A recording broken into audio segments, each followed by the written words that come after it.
Okay, this is our presentation on trying to answer the questions of, is this normal or is this adoption? I get this all the time in my role. My name is Heather Sloan. I'm the director of our Post-Adoption Connection Center here at Nightlight, and trying to find as many ways as I can to support families, to educate you, to help try to answer this question. Uh, so we'll be focusing specifically today on kind of that toddler to preschooler ages, so a little bit in that 2 to 5-year-old range.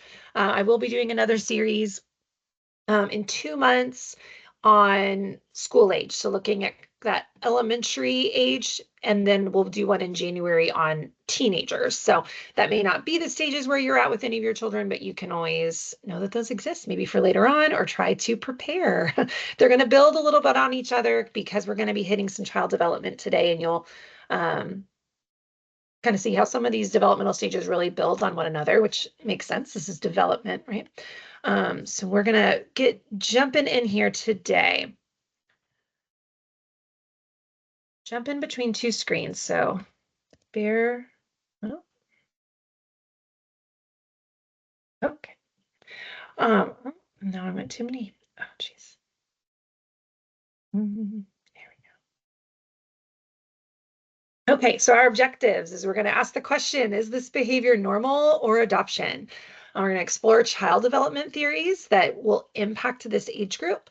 And I'm going to try to do that in a really understandable, not high scientific level, because that may not be where we're all at. I know even though I study these theories, I still need to understand them in a really practical, down to earth kind of way. So I'm going to try to do that today as we talk about these theories. And then we're going to discuss some typical behaviors, and what I call kind of the adoption add-on. Okay, got a few just fun memes. And, of course, these are funny and meant to be funny. But why I love these, especially in my own parenting journey, is it normalizes my experience. And it reminds me that there is not just something wrong with my child, there is not something wrong with me as a parent, but this is a stage that everyone is in. Everyone with toddlers feels like the people that we're seeing on these memes here. Yeah, when you finally get your tantruming toddler buckled into the car seat is a very real battle that I experienced last night and do almost daily. I'm in the do it myself stage with my own children. So I'm in this with you guys and kind of giving some of that. I'm not going to talk too much about my own personal experience, but so that again, for that feeling of normalization, that it's not just you, it's not just your child. I mean, it is your child in the sense that it is a developmental stage, but it's really normal and common to be going through most of the things that you're going through. And that's why we're asking this question, right? Is this normal? Is this common? Or is this because of the adoption, because of my child's experience?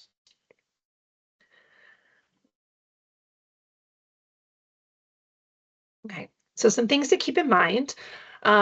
Developmental delays for your child. So this could be, and I don't know all of y'all's stories, and if these children were placed with you at infancy, or if you adopted them at a little bit of an older age, if you're a foster family or international, or even our domestic program that has some older children placed in this program, you can keep in mind that there could be some developmental delays going on. So if your child is placed with you from infancy, you may not see as many developmental delays because you really have been in control of their environment since coming into your home.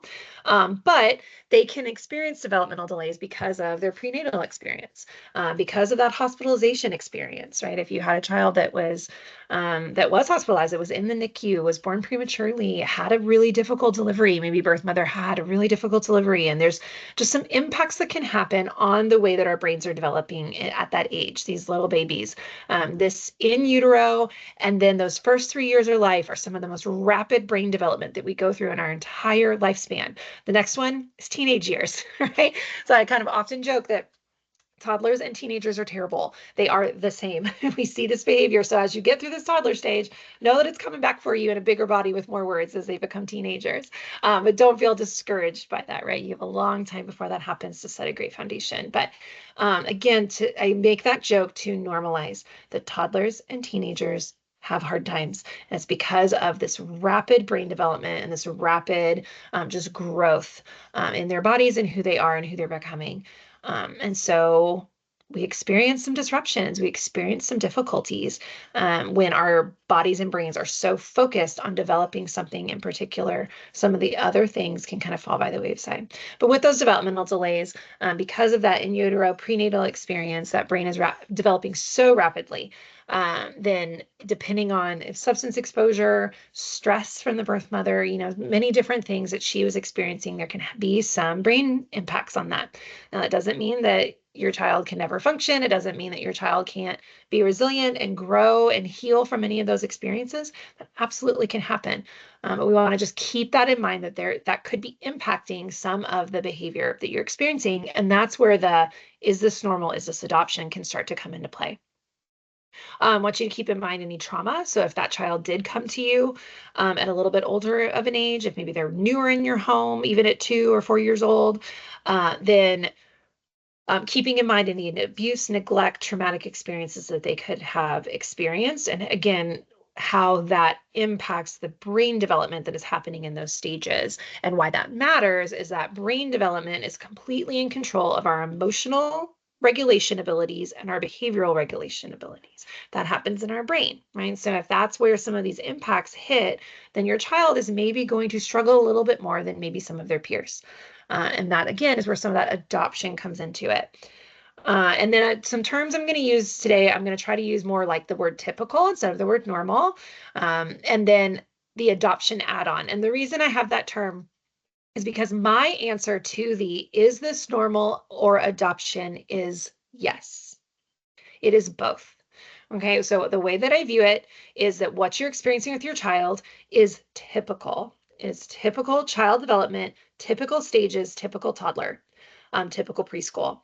And then there's that adoption add-on, right? The adoption piece gets added into and muddled in with what is typical and can make it maybe a little more extreme, a little more sensitive, a little bit bigger of a thing that you need to put some attention and focus on more than some of your peers that children may not have been adopted, right? So that's kind of how I answer that question. Is it normal? Is it adoption? Yes, it's both of those. It's typical with that add-on. And I'll pack that here with us today as we go through the presentation. Okay, so why do we ask this question as parents, right? Why is this one that I so commonly hear? And that is because most of the time we don't know child development, right? I don't know what your degrees are in, and maybe all of you are child development specialists or social workers or psychology majors, I don't know. But most people do not learn and specifically get education and knowledge on child development. And so our view of what we think a child should be able to do or should not be able to do is just based on what we think and maybe what we've seen or maybe what we think we remember from our own childhoods.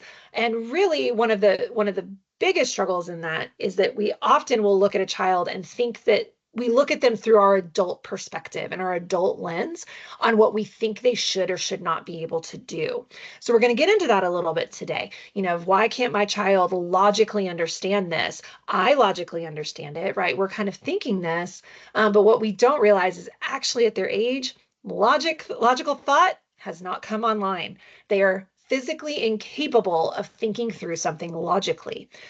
So that's why it's important and awesome why this question comes up is because we don't necessarily know what is typical and what is normal. So we're going to talk about child development today. And then we ask this question because it's triggering our fears, our own insecurities, and our own feelings of out of control. If you've ever been in a presentation with me before, I will invite you to engage into examining yourself and examining your parenting with compassion and with honesty, okay? None of us are excellent parents. We aren't all the perfect parent, right? We come into this with our own fears, our own insecurities, our own needs to be in control, and children will push all of those buttons and areas in our lives. And so being aware with honesty and compassion for ourselves to know that, hey, I'm not perfect. I have my own history that I'm still working through and bringing into my parenting.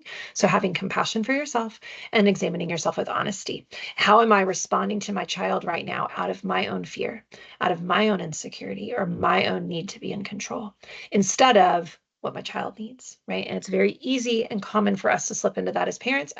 I do it all the time.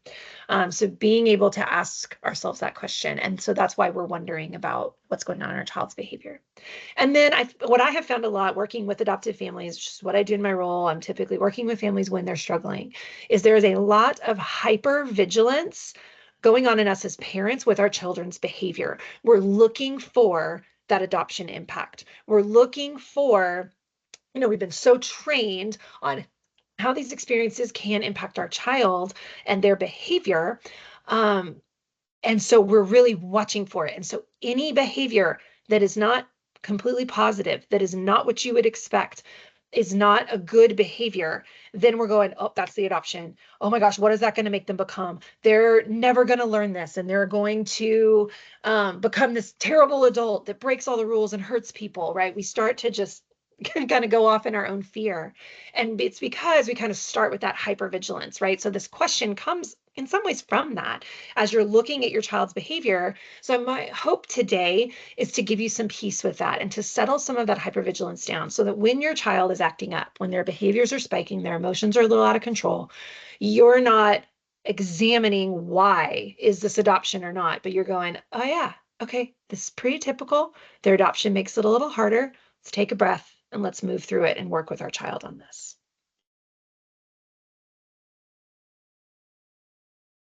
Okay, so again, kind of going back, I touched on this just a little bit, right? I like this meme, the toddler screaming while throwing a tantrum for not getting their way, and then me screaming back to establish dominance.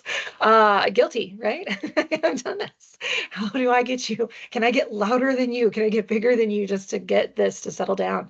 Absolutely is what drives us often. And that's our own emotions, right? That's our own fear. So having compassion for yourself and having compassion for your child, right? This is a hard stage. This is one of the hardest stages you will go through as a parent, is getting through these toddler years. So having compassion for yourself, for them, it's supposed to be hard, right? And that difficulty can actually drive you closer with your child if we can engage into that. Want to ask you to examine your own behavior and responses, right, as we go through the presentation today. And then to ask yourself, are you more focused on teaching in this stage or on punishing, right? Of course, you don't want to punish your child, right? That's such a harsh word. But are you more focused on the discipline and on the, how do I get them to stop doing this behavior? Or are you focused more on teaching them the correct behavior, right? So this is a reminder for all of us today to go, okay, that's right. It's not just about stopping that bad behavior.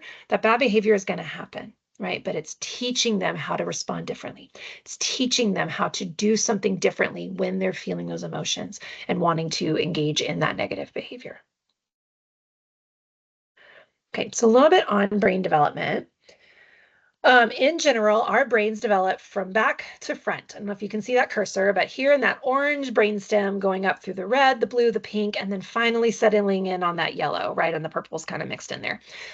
We develop from back to front. The front yellow part is our frontal cortex, right? It is responsible for logic and reason.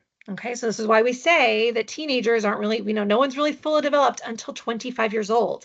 Because this part, that's when that happens at 25, right? So when our kids are in their infancy stage, they're sitting here in this brainstem. Everything is on survival. The brainstem, that lower part of the brain, is focused solely on survival. It is our primitive brain. It is that almost animalistic brain of what do I need to do to survive what's happening. I am hungry.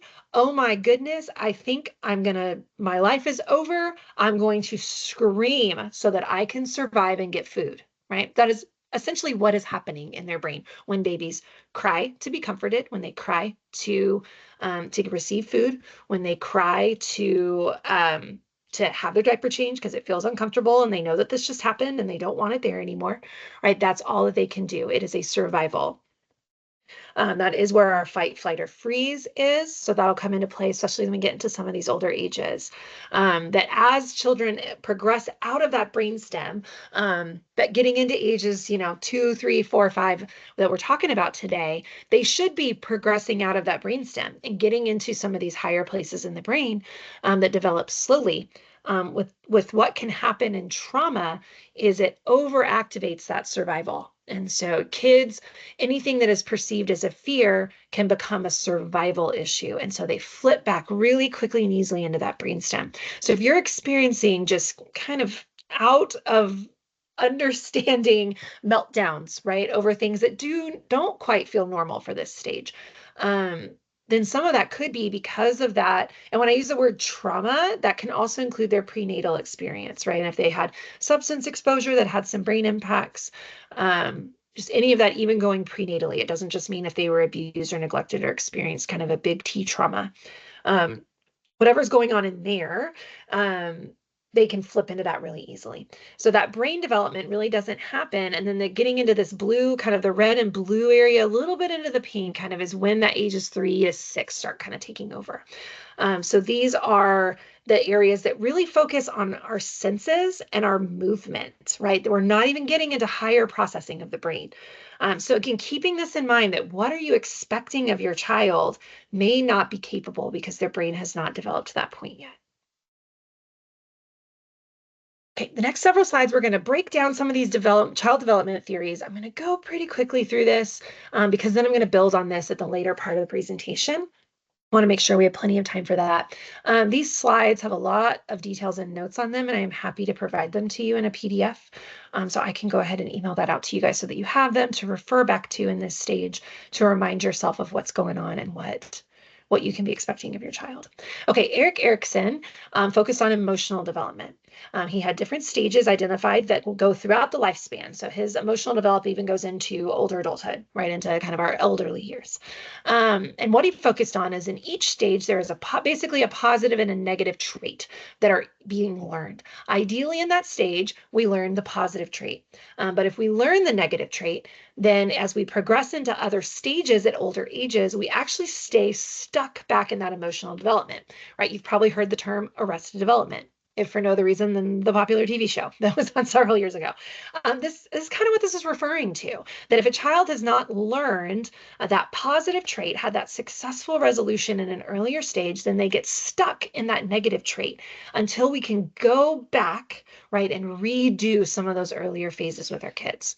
So especially if any of you adopted a child as a little bit older, maybe they came into your home at age 3 or 4, you might need to go all the way back to what should have been learned in this first stage is trust versus mistrust. In that birth to 1-year-old, right, all that is happening in that stage is they are dependent on their parent for survival. And surviving is all that matters, right, in that stage, both for the child and for us. We're just trying to keep this baby alive for the first year of their life, right? That is what everything is happening there. The parent is regulating the child does not regulate themselves, right? They get upset, they cry, and then the parent feeds them to soothe and comfort. They change their diaper. They give them comfort by holding them and rocking them and giving them love and touch and affection. That is where this cycle of security gets built that results in trust and your child moving on from this stage in trust, right? That the cycle is, I have a need, I use my voice, right? I use my words, and their stage is crying to express my need. I have a loving and caring and attentive caregiver that is, this parent that is seeing my need, knows how to meet my need, they meet it, and then I am comforted, right? So then I start to learn that every time I need help, every time I need something, then this, I just have to use my words, and then my parent will meet the need and it will be better and I will be comforted, right? So that is how that cycle of trust gets built in this stage. So that successful resolution looks like a child that is trusting, has a lasting quality of hope and belief in the world around them, knowing that their desires are going to be fulfilled. So unsuccessful resolution is going to be a sense of mistrust in people and in their environment. We're going to get kids that are a lot more scared, a lot more distrusting, obviously. And we really see that a lot with our older kids that are adopted, that it all boils down to that lack of trust that wasn't established appropriately in even that first year of their life. Okay, stage 2 for Erickson is ages 2 to 3. And I'm not going to go through all the stages, of course, I'm just focusing on the ages that we're looking at today. Stage 2, autonomy versus shame and doubt. So interesting, this is really centered around potty training, right? And this is the age that we potty train. I'm getting prepared for this with my 2-year-old here later in the year. But what is so interesting, right? You might be kind of thinking, like, what are you talking about, Heather? But what is going on in this in potty training is children are learning control, right? And they're learning control over their bodies. They're learning how to hold on to something and then to let something go that is fully in their control. Before potty training, they're just letting it go, right? They're going in their diaper whenever they feel like it. They do not care if they are standing on our floor, if they are in the bathtub, if they are outside, if they are in a swimming pool, does not matter, right? And so that's why we have diapers on them, because they are incapable of holding that in and they haven't learned that yet. But this is the stage where this happens. And there's actually something really deep and emotional that is developing in this stage. They are learning autonomy. I actually have control over my body. Oh, I can make something happen or I can make something not happen. Okay, so successful resolution is that sense of autonomy and pride, right? They develop a quality of willpower and determination that they can seek free choices and make decisions for themselves. And they also learn self-restraint starting in this stage, right? And then that starts to grow into toddlerhood. So these all build on each other, right? Unsuccessful resolution is a feeling of shame and doubt. I don't have control. Other people have control over me. I can't do anything about it. Something is wrong with me, right? And that shame sets in. This is why our adopted kids are a lot more prone to shame, especially if they're adopted at a little bit older ages and they haven't had successful resolution in these stages.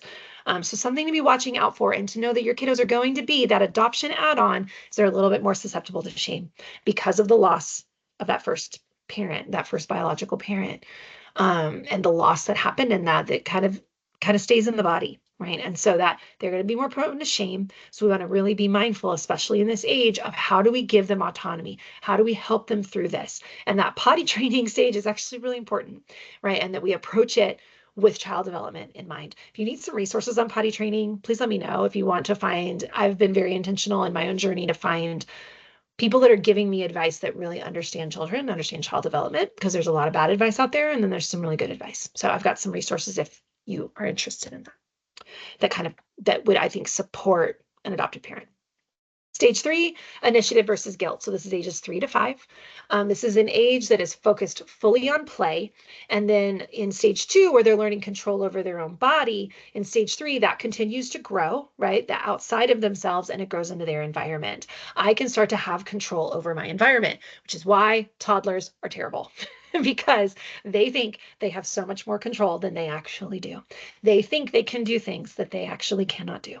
And it is frustrating, right? When you are trying to get them into the car seat, but they want to do it. And you know you have to get ready to leave 5 minutes, extra 5 to 10 minutes even before, so that you're not late and stressed out, because you know your kid is going to want to do it. And you want to give them the opportunity to do that, right? Not every time. Sometimes you just got to throw them in the car seat, and that's okay, right? But we want to give as much space as we can to children in these stages to learn autonomy and to learn initiative. Because the opposite of that then here in the stage 3 is guilt, when there's some unsuccessful resolution. This is a time of language development, of motor skill development, and so that's what's allowing them to start taking initiative. They're starting to learn they have words, that their words have meaning and power, that they can have control over things when they use their words and when they use their bodies, right? So all of this is happening at the same time of that physical development that's actually going on in kids. This is what's going on at an emotional level. So those feelings of guilt and shame can come in if they do not learn how to appropriately take initiative in their world, to know that they can take initiative. They are allowed to, that good things will happen when they do that. They can get the things they desire and want when they do that. Okay, next is Piaget. Piaget is focusing his development on cognitive development, right? So these are our thoughts, our thinking, what's going on in our brain, separate from our emotions, right? Those thoughts and emotions being obviously different things. So we want to understand what children can and cannot conceptualize at different ages and stages. So this is, again, why this question comes up, right? Is this normal? Is this adoption? If we don't even know what typical is, then we also aren't going to know if adoption is making that more sensitive, or if this is just what kids go through and you just have to push push through. You got to find some parenting advice. You got to find people that encourage you and build you back up to kind of get through this really difficult stage. So what's happening first in this is from birth to 2, right? It's focused on sensory motor in our cognitive development. So this is all learning how to use our hands, discovering that we have hands and that we can grab things, right? This is what's starting to happen. What happens when I do this, right? This is the stage when we're dropping objects over and over because we're learning to see the effect, right? I'm throwing something, not because I'm misbehaving, but because I literally don't know what's going to happen when I throw this and I want to know. So I'm going to chuck that toy. I'm going to drop that toy and then I get a reaction out of my parent and that was fun. So I'm going to drop the toy again and I'm going to drop the toy again, right? And we start to lose our minds until we have to cut the game off. That is why this is happening. It is learning. They are not being manipulative. They are not trying to ruin your life, right? They're not trying to misbehave. They are learning what happens with objects outside of their body, especially when we get up to this next stage, right? This is a time of discovery and they're starting to learn that objects are permanent, right? So this is when my parent goes away, I know they still exist, right? It's not that they have gone away and oh my goodness, they don't exist anymore, right? And this is where we start to see where kids start to look for toys when we hide them because they remember, oh wait, that thing is here and it continues to be here, right? This is this development that's going on in our brains. And this matters for the next stage. So pre-operational, and then we're also going to talk about the later stages because this is where I think it's a great thing to keep in mind. So in this ages of 2 all the way up to 7, okay, so we're the ages people have put in. If you haven't put the ages of your kids in the chat, please feel free to so I can kind of refer to you. But when we're looking at 2 and 4-year-olds up to 5, this stage is not fully developed yet, even. So they're in the process of learning this. So ages about 2 to 4, they're in that pre-conceptual. This is where pretend play starts to really come up. Mentally being able to visualize things that are not present. And then next is that intuitive stage, which some of your kiddos are in, and they are centered on only one thing at one time, right? So their thinking is very confined to the momentary perceptions. They can't think about the future.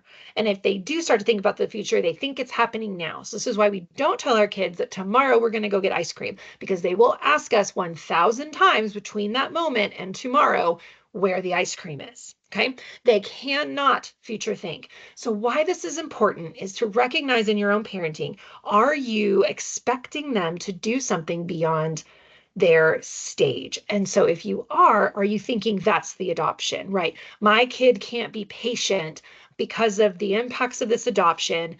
And then what that starts to do is our fear starts to spiral. They're never going to get better. This is going to get worse, right? This is just what happens to us naturally in our minds. But if we can understand that this is what's going on with their kid, they're self-centered. All their thinking is on the here and now. Can't think about the future. We don't need to prepare them for something that's coming up. Kids don't need that kind of preparation in this stage. They need it in later stages, but they don't need it in this stage. So to set yourself and your child up for success with behavior, don't talk about something that's happening in the future, right? Don't talk about it too much. It's going to up their anxiety. This literally happened to me yesterday. I have a 4-year-old. We're starting to look at kindergarten. My husband, he doesn't know this, started telling him, hey, we're going to go visit a school tomorrow that we might go to for school next year. And my child's anxiety spiked up. He told him that the night before. And I was thinking, you should not have done that. That next morning, I'm taking him to daycare. And my son starts talking about how he doesn't want to go to that school. It's like, Mommy, I don't want to go to that school. I don't want to go there. I don't want to go there next year. And it's like, well, you haven't been there, right? If my thinking and not understanding child development is, what are you talking about? Why are you thinking that way? No, it's going to be fine, right? But what I realized is, no, we upped his anxiety. We spiked him up because he couldn't conceptualize that. He only think about fear now, here and now. He did not need to be prepared that he was going to go visit that school, right? He didn't need to know that until we were in the car on the way there, possibly even walking up. Look at this building. This is a new school that you might go to next year, right? That is when my kiddo needed it. So we all make mistakes, right? And it's fine. But what happened in that moment is it spiked my kids' anxiety. It spiked my anxiety, right? Because then I'm thinking about how do I comfort them and how do I take them down a notch? And it's not, this all could have been avoided, right? If we hadn't told him in the first place. And he would have been fine in the moment. Okay, so these later stages, ages 7 to 11 is when reasoning and logic starts to begin, right? It's not even accomplished in 7 to 11. Okay, so if you have older children or you're thinking about what it looks like older, right? Reasoning and logic does not even begin until a later stage. So if you are getting frustrated because your child is not able to logically think through something, I have told you this so many times. Why can't you understand this? Why can't you? They may not be able to. And so we need to adjust our parenting and adjust our expectations to the stage that they are currently in. Then they're that hypothetical deductive reasoning, right? Really being able to logic through and work backwards out of problems. We get so mad when our 5-year-old continues to make the same mistake, but they're not able to work back that problem solving until much older stages. So that means you need to help them. You need to break it down and not expect them to be able to do the whole process themselves. Okay, Kohlberg, trying to watch some time here. This is moral development. I always want to hit on this one because it really, really applies, especially right now. Okay, so the stages that you are in is in level 1, and this is from birth until 8 years old. Okay, so way beyond, double, triple the stage you are currently in. They are only motivated to do what is right and wrong, right? This is moral development. What is right? What is wrong? What is okay to do, what is not okay, what hurts people, what doesn't hurt people. They are not able to conceptualize this outside. They can't understand the good boy, the good girl mentality. That doesn't come until we're getting into ages 7, 8, 9, 10, 11, right? So in the ages that you're in, our focus can be in trying to teach them the differences between right and wrong, what to do and what not to do, really leans on rewards and consequences, right? Literally kind of thinking about them like a dog, right? Which I know is not not the best example, but how do we teach animals, right? They learn rewards or consequences. They get something if they do it right. They don't get something if they don't do it right. That is what you're focusing in on all the way up into this toddler and really even the preschool ages, right? This is where behavioral charts and sticker charts are helpful and effective. They cease to be effective at these older ages because of this moral development, right? The kids move up into a higher ability to think through things morally at older ages. But at these younger ages, this is where they can be very helpful. And honestly, kids are incredibly self-centered in this stage, and that can be so frustrating to families. I hear that from them all the time of why is my kid not caring about how their behavior affects other people? They're just not there yet in their brain, and that is normal, and that is hard, right? So that's where we start to question, is this the adoption? Are they oppositional defiant disorder? Are we bringing in all of these diagnoses, which could be appropriate, right? Not ODD at that age, but some of these things could be the case for you and your child and your family, but we jump there so quickly without an understanding of what could actually be typical for these kids and in this stage. That in step 1, they are really only motivated by avoiding punishment, right? That they don't want to get in trouble, right? So being able to utilize those natural consequences in this age to teach behavior. And then moving up into step 2 is where they're really motivated but on receiving rewards. And that can look like, oh no, my child's materialistic. My child only cares about themselves. They only care about what they're going to get. Yes, right? But it is a stage in our moral development, and we cannot apply our adult perceptions of morality down to 4-year-olds at that age, right? They're not going to be motivated by the same things that we are at a higher level of thinking, and they will get there. You are a good parent that will get them through these stages to be good and successful adults. And it's a step-by-step process that is challenging. I know it. Minute, we're all in it. Okay, we're on this call today because we're all in it. And there's a lot of normalcy and a lot of typical behavior in the things that you might be struggling with. Okay, very briefly on Neufeld, these are stages of attachment, looking basically at ages from 1 to 5. So this is why I want to hit on it a little bit. I've got some really great articles and some information on Neufeld if you are concerned about attachment with your child, and concerned about your ability to attach, their ability to attach to you, and what's going on in that relationship. I'd love to talk with you. My information will be on the last slide. You can reach out to me. You guys have my contact information. I'm happy to talk with you. I've gotten onto Neufeld in the last year and I love it.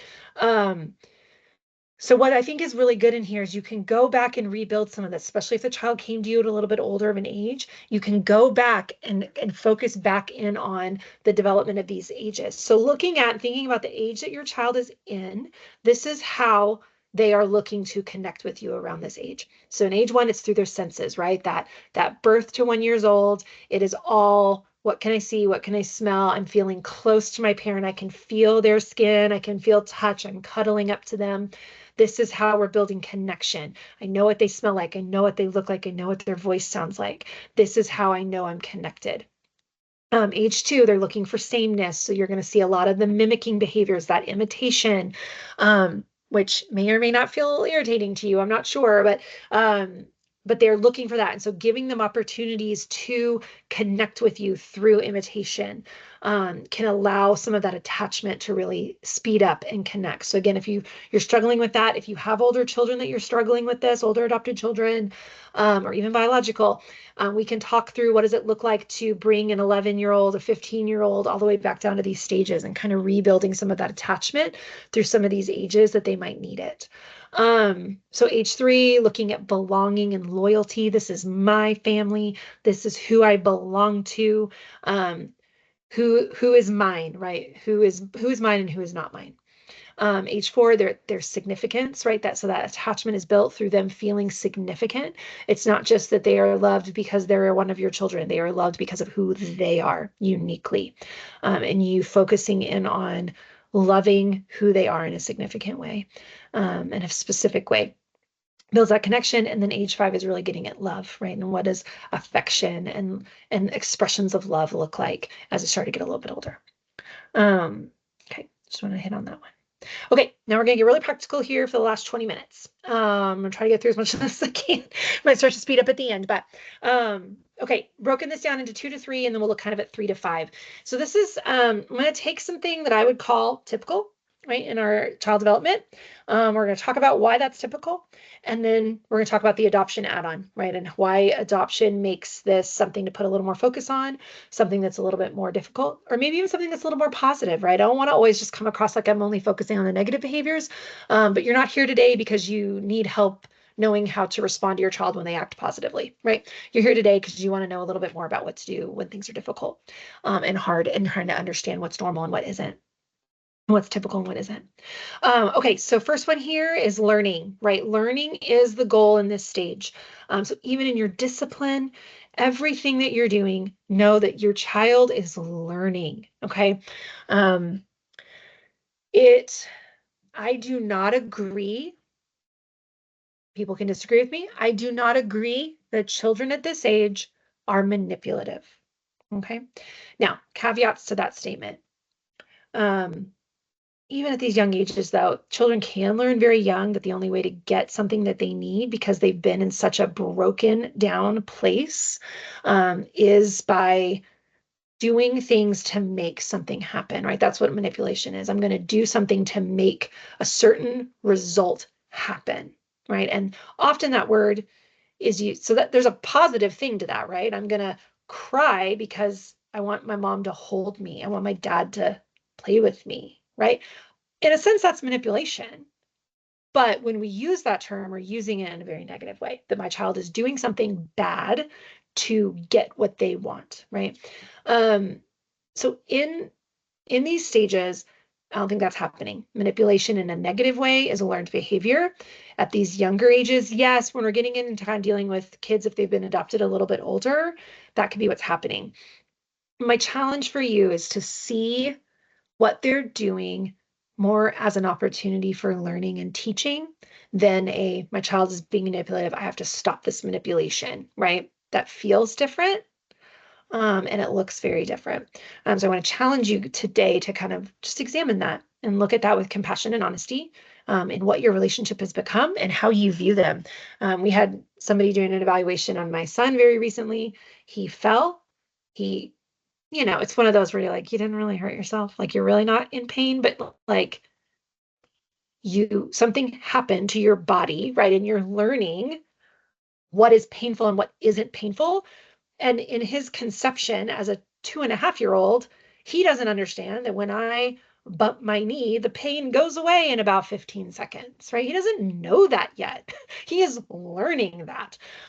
So all he knows is that I feel pain, I feel uncomfort. I felt a sensation that I didn't really like because I bumped into something. So I'm going to cry. I'm going to run to my parent for comfort.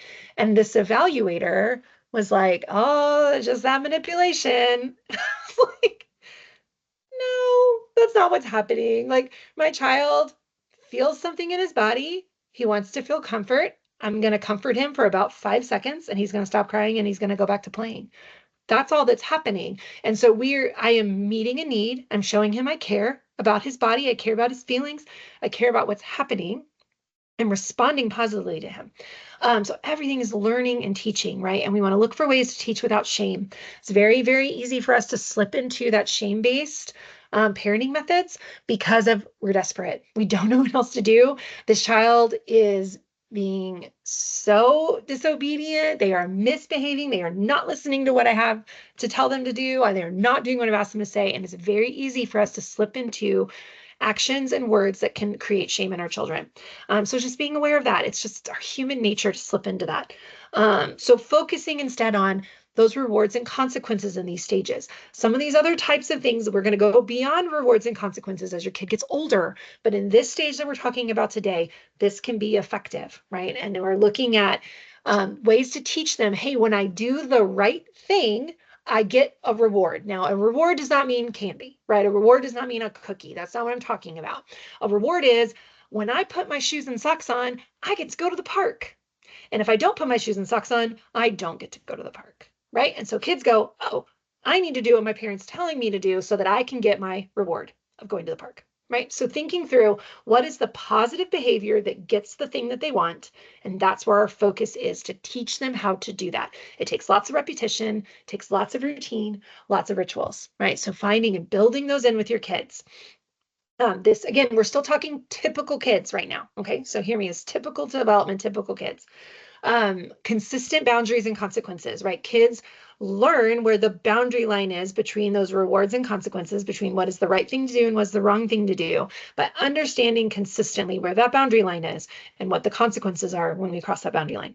So that comes with consistency. Okay, so if your child is continuing, maybe to push those boundaries, could be because of the adoption add-on we'll talk about in just a moment. Could be because we haven't been very consistent in our parenting. They don't know the rule, right? Kind of, again, thinking about them like a dog, right? A dog is only going to learn if we are consistently teaching them what to do to get the thing they want and what not to do. Because we can't use language with them. Can't use a lot of language with a 2-3-year-old, right? 4, 5, we're getting a little bit more language, obviously. But they only learn that through kind of the modeling of and the drawing those boundary lines. And then potty training is coming into this stage. Remembering this is a learning opportunity. Potty training is typical around this age. I would encourage you to try to get it done in this age. And then because of that autonomy that they're even learning through such a natural thing that everyone has to go through. Okay, so the adoption add-on here, our kids are going to be more prone to shame, fear, and insecurity because of their brain development, because of what happened prenatally, because of what happened in their early life before coming into your home. So they're going to live and jump very quickly back to that survival center more than maybe a typical developed child, or the typical child, or the typical behaviors. Let's say that. Your child could really lack trust, right? That's the adoption add-on here. If there is they didn't get some of those foundational things learned at younger stages, depending on the age that they came into your home.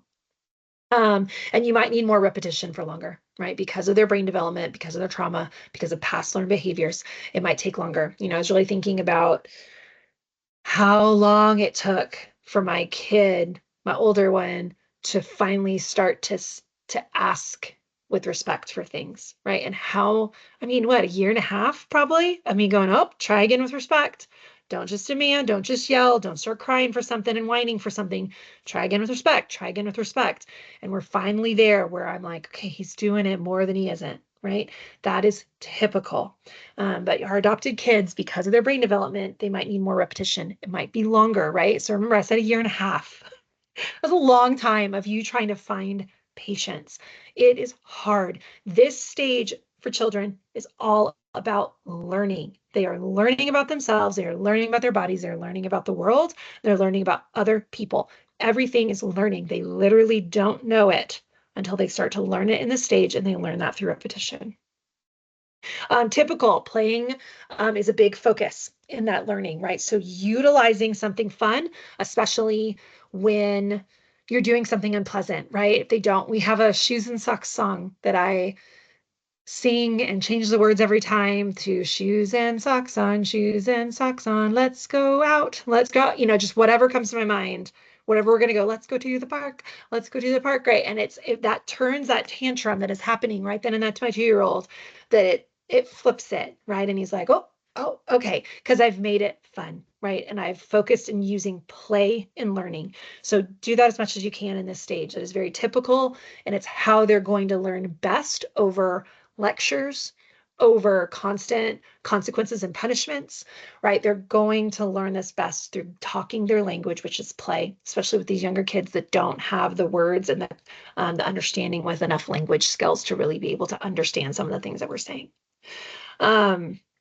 Imaginary play is very normal in this stage, which part of the adoption add-on can be some difficulty in knowing if stories are real or pretend, okay? Especially with traumatic histories, if they had any experiences before coming into your home, they might go, oh, this happened to me one time, right? And it's really hard to know, is this typical imaginary play? Or is this an actual memory that they have? Often it's going to be imaginary play, or it's going to be like imagination kind of added into something that maybe really happened to them, just because of our ability to remember things at that age. But just trying to navigate some of those stories and knowing that that's normal, and that's some of that adoption add-on in that stage.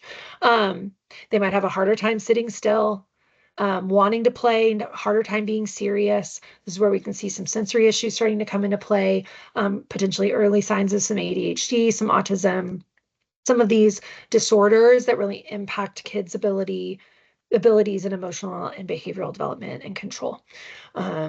And so that's where some of these adoption add-ons can come in, because some of these kids can be more susceptible for some of these disorders and issues. Okay, 10 minutes. I am going to have to rush, but this PowerPoint does have a lot of details. In this age, they're exploring their environment. They're going to get into everything, and it's to learn. It's not to misbehave, right? They're pulling the pans out of the pantry one more time because they're still learning what happens when I clang this loud pot on the ground. Okay, it is frustrating for you. They are learning. Okay, so you can put up childproof things for things that are dangerous.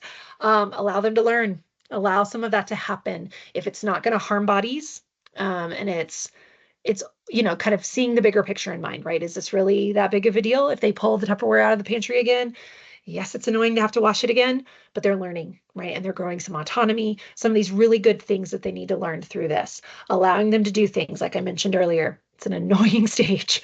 It is challenging, but they're learning really, really good things through it that set them up for success as adults, right? Which is what we're trying to counter, that fear in you. They're going to become this terrible adult because they have this terrible behavior right now. No, when we work through this appropriately, they become great adults. And they're learning cause and effect in this stage. The adoption add-ons here, lack of area of learning, too autonomous or independent. In this stage, right, if they've come to you at an older age and they are kind of used to doing some things by themselves, adults didn't help them the way that they should have. Lacking attachment, so it can make this stage really difficult. It's really hard to like a kid when they're acting this way. It's really hard, right? If you don't have that foundation of love and connection from that earliest age, or even if you did and some of their that attachment was broken down, it can be really challenging, really hard for you. And they could lack a cause and effect thinking because they didn't learn this at an earlier age. So that's some of that adoption piece to it. Okay. Control battles really start in this stage, and they're gonna ramp up in this next one, that 3 to 5-year-old. This is normal. This is typical. It is so hard, and it is so frustrating. And with the adoption add-on there, they can be a lot more prone to control issues because of fear and insecurity and feelings of out of control from the adoption. Okay. So that's the adoption add-on piece to it. Control battles are normal, and they are awful, and everyone's trying to get through them. It's not fun. Find people that get it and can normalize it. Find internet sources that get it and can normalize it. Find some funny memes that you can remind yourself of. that this is just normal in this stage. So finding ways to give them control. This is especially going to happen in this stage and end up into 5 years old in toileting, eating, and sleeping, because these are the behaviors that they have 100% control over. There is nothing you can do, absolutely zero things that you can do to make them go to the bathroom, make them not go to the bathroom, make them eat, make them not eat, other than not providing them food, make them sleep. You can't do it. There's nothing you can do about that. So recognizing in yourself what that's triggering, especially if you're really struggling with your child's behavior in these areas, recognize this is a control battle that's popping up. We're here to help you. We've got a great coaching program to help you kind of work through some of these issues, right? If these are some places where you're really seeing some issues, especially because of that adoption add-on, if they lack that trust that wasn't built at that younger age, if they lack seeing you as a trusted authority, right, then this is going to make these control battles even harder. Okay. Unable to control their emotions. This is the stage. All of the emotions are flaring. The hormones are going because of their body developing. They have gigantic feelings with absolutely nowhere to put them, but on you, outside of their body, in big dramatic ways. Normal and typical. It is hard and challenging. Okay. It's supposed to be hard. This is a stage you're going to start co-regulating. Okay. They do not know how to self-regulate at this stage. So expecting them to be able to calm down is futile. They can't. They can't do it.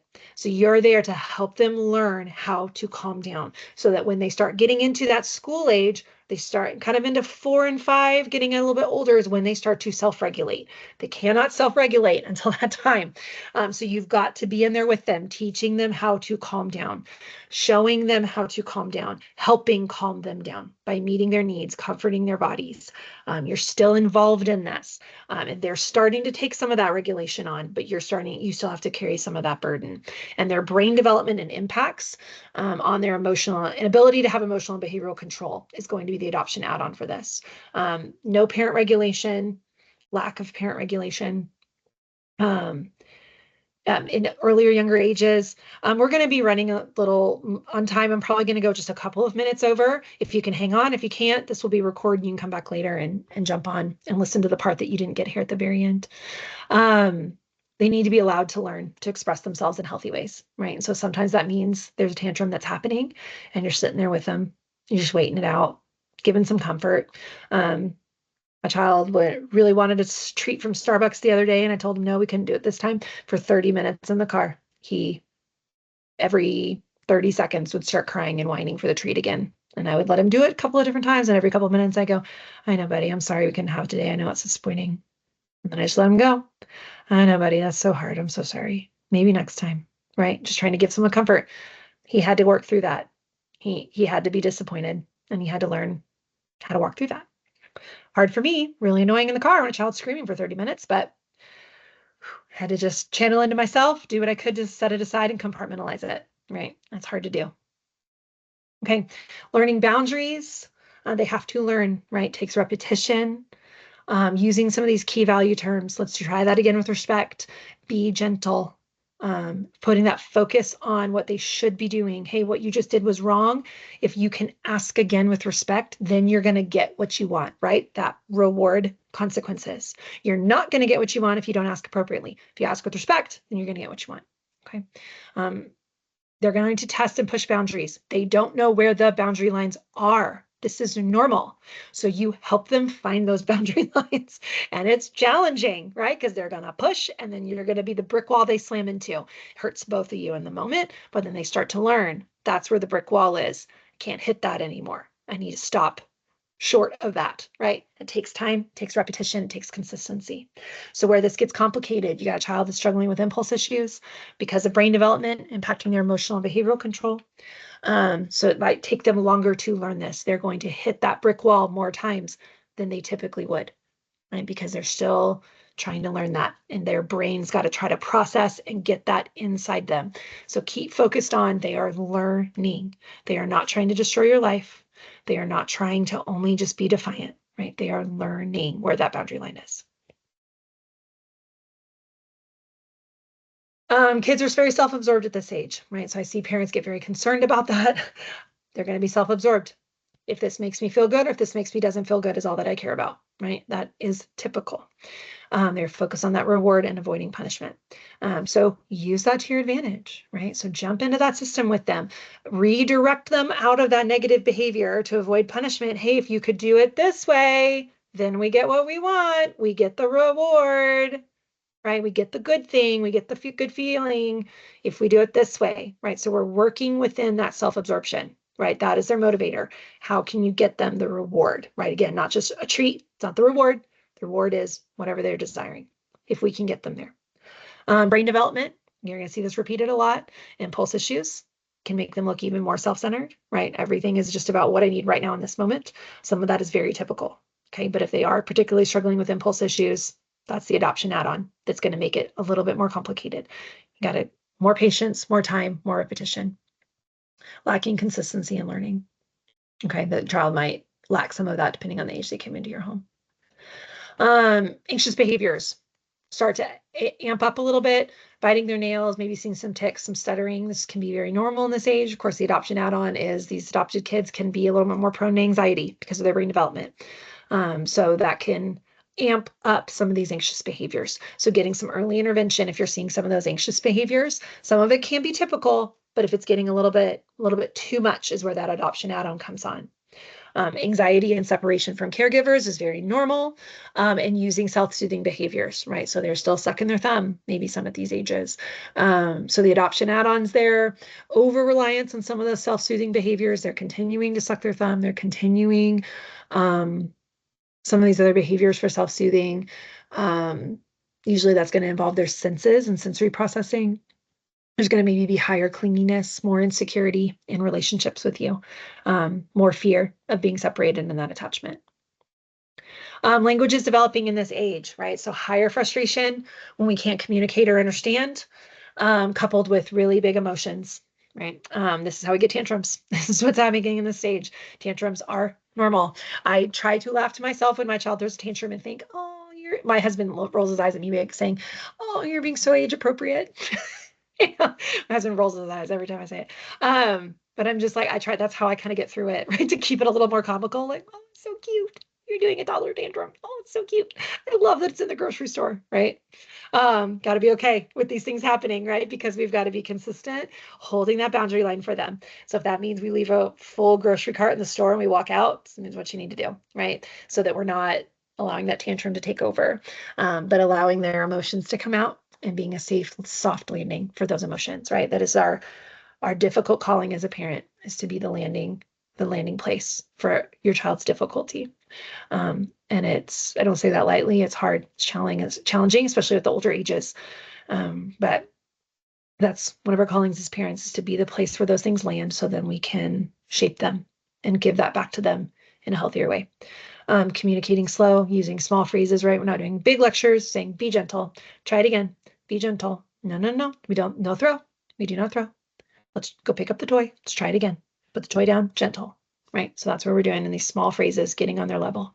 The adoption add-on, again, brain development, impacts on emotional and behavioral control, developmental delays that could be going on with your kiddo, and then even bigger emotions and difficulty with that regulation, right? So that's the adoption piece to it. It's not that they're having difficulty with emotional regulation, is not just adoption. That is typical, right? And then the adoption add-on makes that a little bit more challenging, a little bit harder. Just a couple more slides here. So kind of moving a little bit at ages 3 to 5, really builds on a lot of the stuff that starts in 2 and moves into preschool. Really, I mean, this is a whole stage that is challenging, right? This takes years to work through this learning stage. Do the hard work now so that it can get a little bit easier, right? And you lay that foundation for a little bit later on. If we put it off, it can make things a little bit more challenging. Control battles, again, we've kind of already talked about this, but these are going to amp up in this stage. They really kind of start at 2 and even more so in 3 to 5, remembering they're motivated still in this stage by rewards and consequences. They're still learning boundaries, so they need consistency. Look for ways to give them control. You can do that by giving choices, right? Instead of just being told what they're eating for dinner, they get two choices. Do you want to eat this or this? Right? Then they feel like they've bought into it and it was more their idea of what they're eating for dinner, right? Even though it's really your idea because you're giving them the two choices. So giving them two choices that it's okay for them to choose between, two, maybe three choices. We can go to this park or this park. We can go to the park or we can do this, instead of just feeling like they're being told to go to this park today when really they wanted to go to the other park. And then it turns into this massive tantrum and meltdown that could have been avoided if we gave them choices, right? And allowed them to have some control. Transitions can be very hard in this age. So finding ways to give them some control on that. Some couple of things I would recommend. Certainly the countdown, but for a younger kid, you got 5 minutes, you got 1 minute. They can't conceptualize that, right? They don't really know what a minute is, which you can use to your advantage because I'll say, you've got 1 minute, and it's really like 10 seconds long because they don't know. They just know they're getting the countdown. But one thing you can also do is right before you're done, okay, we got to go in a couple minutes. What's one more thing you want to do before we leave, right? Give them one more chance to go down the slide, one more chance to go on the swings. You got to pick one thing. What do you want to do? Your choice. You have control. But we're only going to do one more thing and then we got to go. Really taking down some of those difficulties and transitions can help. The adoption add-on pieces there can make them more fearful, more insecure, and more feeling the need to be in control because everything in their original world came out from underneath them through the adoption, right? And I know that's a hard way to kind of think about it and talk about it. But we are, kind of moving through those difficulties and how they felt. So they're going to be a little bit more fearful and more insecure, a little more out of control. And those battles can be bigger.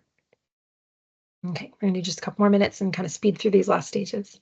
Cognitive development, right? They're in the stage where they're taking initiative, allow learning through mistakes. Gotta allow kids to make mistakes. I know that's hard. That might be really personally hard for you if you really struggle with making mistakes in yourself. Being aware of that, letting them make mistakes, letting them mess things up, right? Especially when you can still control a lot of the environment. Like, hey, it's okay if they just kind of color on that table, right? I mean, you don't want them to do that, but it's not, it's, hey, we made this mistake. Now you're going to help me clean it up, or you're going to help me fix this, or we're going to not be able to use those colors in that place anymore, right? There's some consequences, right? The rewards and consequences that are coming into that kind of an activity and that misbehavior, but knowing that mistakes are going to happen and that learning happens through that. Reasoning and logic have not developed yet. So keeping that in mind, even at this age, right? There's some logical thinking that can start on, but it's really not getting developed in this stage. And they're certainly not motivated by reasoning and logic to do the right thing, right? Add-ons there, fear, insecurity, feeling out of control, need to be allowed to take initiative, right? So if you have an untrustworthy child because of what's going on with them behaviorally, find ways that you can still give them initiative and control, even if there's higher and tighter boundaries, okay? Don't just go, oh, I can't trust them, so I can't let them do it at all.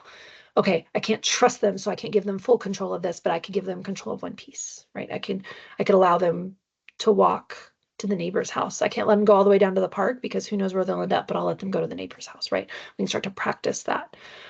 Still keeping some boundaries with allowing initiative and control. Behavioral issues, we've talked about a lot of this. The one thing I really want to hit on this slide is lying. This is very common at this age. This is typical. It's called primary process lying.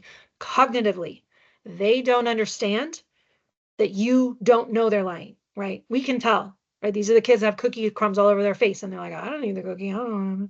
We're like, we know this is happening, right? So this is very normal in development. Okay, so don't panic at lying, think they're going to become a liar for the rest of their lives, right? We're working through this stage. You address it. Doesn't mean you totally ignore it.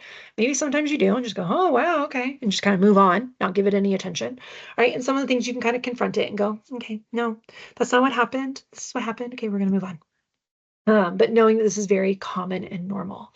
So especially with our children, I have manipulative tendencies written in here that can start to come out of this a little bit.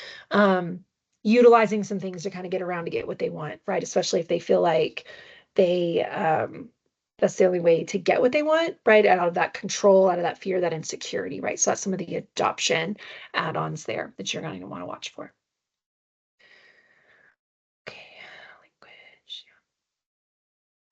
We talked about language, but I just want to mention potty talk is very normal. Okay. They're starting to learn that words have meaning and that they get reactions, right? So your child talking about pee and poop using profanity, right? Very normal for this. Don't go, oh my gosh, my kid's so immoral because they're using profanity. How do they even learn this, right?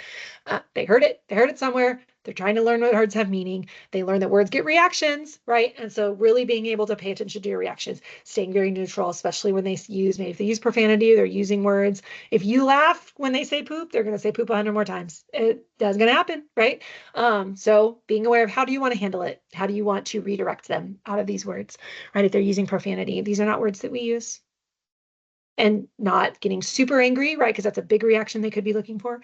Maybe not laughing at them either, but being very neutral and nope, we don't say that.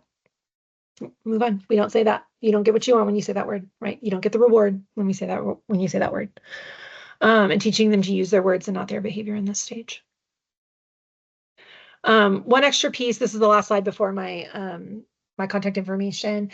Age 5 is when I tend to hear from a lot of families about some big behavioral issues. Okay. So there's a lot of dysregulation that can happen at that age, which can be typical, but the adoption add-on there is their brain development and what's going on in their brain. At age 5, there's a big shift here, right? This is why kids start going to school at this age, because there is a big shift in brain development that is happening at that time. And so the hormones that can pop in, depending on what's happened in their brain development, could be impacting their behavioral and emotional control more than the typical. Okay, so know that that's where some of the adoption add-on can come on. And let's get talking. Let's talk through behavioral issues that you might be having that are already getting overwhelming for you, that you don't know what to do. You think this is more than normal. We want to talk with you and give you some new strategies for kind of handling and addressing and working through that. So with that, I'm going to leave up this last slide. It has my contact information, a couple of really good books. I'll send out the PowerPoint so you have this information. Some books that I really like to go to with child development and behavior specifically, and my information if you want to talk about getting some intervention, either from our agency, from a professional in your area. I'm happy to help you find somebody that is adoption competent that can help and serve your family and what's going on. Thank you so much for coming today and staying a few minutes longer. And please reach out if there's anything that you need. With that, we'll go ahead and end.